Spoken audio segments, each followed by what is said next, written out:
The relentless Peruvian sun scorched the vast, arid plains, stretching endlessly toward the horizon. This was no ordinary desert. Across the reddish-brown earth, enormous designs sprawled lines and shapes so vast they could only be fully seen from the sky.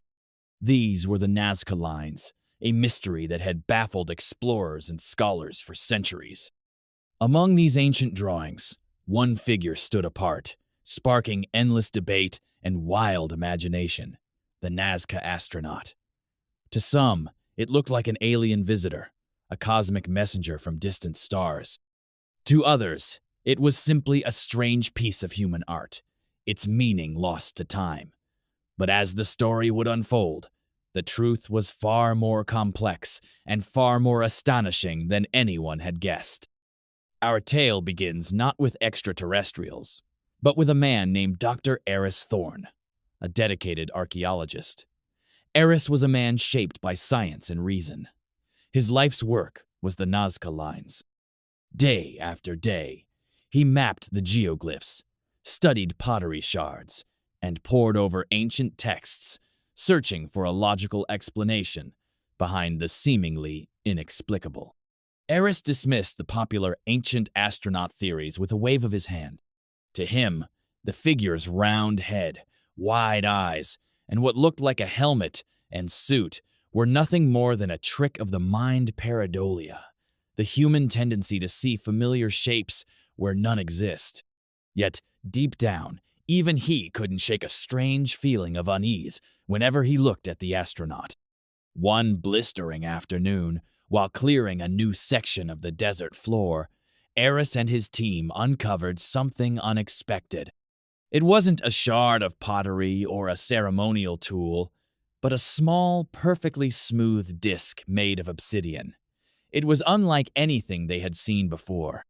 The disc seemed to hum faintly, a vibration more felt than heard, and its surface shifted subtly in the light, reflecting colors that seemed almost unnatural. Eris tucked the disc away, thinking it an odd geological curiosity. Little did he know, this small object was the first twist in a story far greater than he could imagine. Weeks passed, and the obsidian disc lay forgotten in Eris's tent. Then, a fierce desert storm, unusual for the region, swept across the Nazca Plains. When the winds finally died down, the storm had stripped away layers of soil, revealing not only new sections of familiar geoglyphs, but an entirely new figure, previously unknown. This new drawing was another human-like form, but different from the astronaut. It lacked the helmet and rigid suit, instead wearing what looked like flowing robes. Around its head were intricate patterns, almost like circuits, etched with a precision that seemed beyond ancient hands. Eris was both thrilled and unsettled. The lines were ancient, yes, but their precision hinted at something else, something almost otherworldly. At this moment, a young historian named Dr. Lena Petrova joined the team. Fresh and unburdened by Eris's scientific skepticism, Lena brought a new perspective. She specialized in ancient symbolism and cosmology, and when she saw the new geoglyph, her eyes lit up. If you're enjoying this story, don't forget to like and subscribe for more stories that bring history's greatest mysteries to life. It's a representation of consciousness, she said, tracing the patterns with her finger.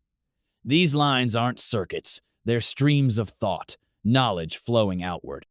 Eris scoffed at first, but Lena's passion was contagious, and her knowledge of ancient cultures was undeniable.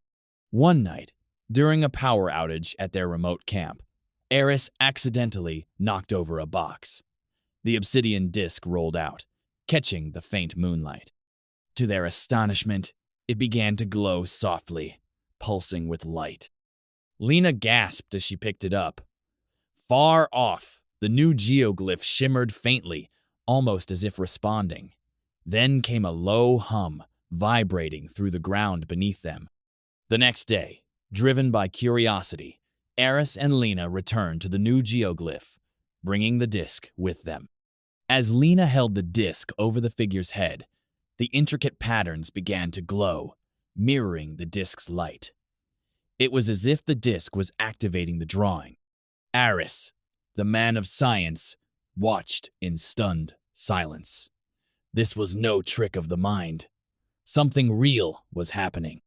Further tests showed the disc reacted to other Nazca figures, especially those with geometric and circular designs. It was as if the disc was a key, and the geoglyphs were lockspart of an ancient system designed to interact with this mysterious technology. Lena's mind raced. What if these aren't just drawings? She whispered. What if they're a form of communication, or even a map? The original astronaut figure, however, remained silent, unresponsive to the disc. Eris insisted it was just an abstract symbol or a star map. But Lena had a different thought. What if, she said, the astronaut isn't meant to be activated by the disc? What if it is the disc, a symbol of what the disc represents? The greatest surprise came when, near the astronaut, they uncovered a hidden chamber beneath the earth.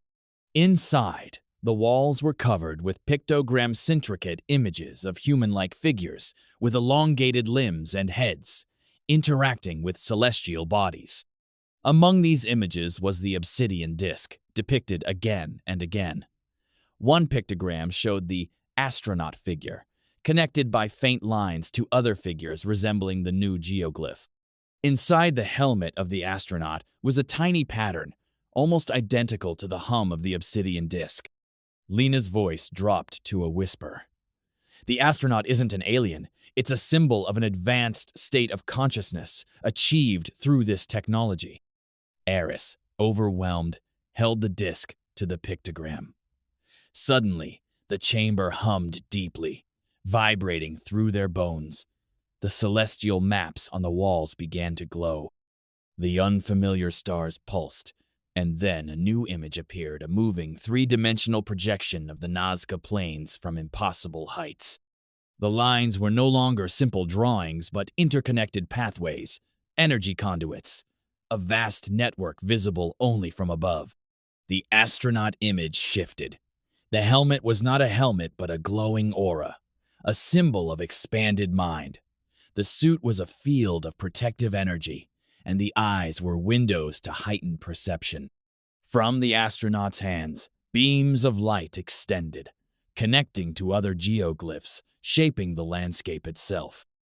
It hit them with breathtaking clarity. The Nazca Astronaut was not an alien visitor, nor just ancient art. It was a monumental symbol of human potential blueprint for a state of being unlocked through forgotten knowledge of energy and consciousness, perhaps aided by the obsidian disc. The Nazca people weren't drawing aliens. They were depicting a future or past version of themselves, capable of interacting with the world on a profound energetic level. The lines were not just ground drawings, but a colossal machine, a meditation designed to awaken latent human abilities and connect with universal consciousness. As the projection faded, Eris noticed a small symbol at the base of the astronauta's circle with a single radiating line. This symbol appeared in countless Nazca artifacts, long dismissed as decoration. Now it was clear. It was a key, a spark of the incredible knowledge they had uncovered. But the greatest twist was not about ancient technology or cosmic visitors. It was about Eris and Lena themselves. Emerging from the chamber, the obsidian disc warm in Lena's hand, they saw the Nazca Plains with new eyes. The lines hummed with subtle energy. They hadn't just uncovered a secret. They had become part of it. The Nazca Astronaut was a message from an ancient past, a testament to what humanity could achieve, a whisper across millennia about powers dormant within us all. The question was no longer whether aliens existed, but how much of our own extraordinary past had been forgotten and what other incredible truths lay buried beneath the sands of time, waiting to be awakened. They came seeking answers and found a profound challenge to everything they thought they knew about humanity itself. Left breathless, awed, and forever changed, They stood on the edge of a new understanding, the boundless possibilities of the human mind. Don't forget to like and subscribe for more stories that bring history's greatest mysteries to life.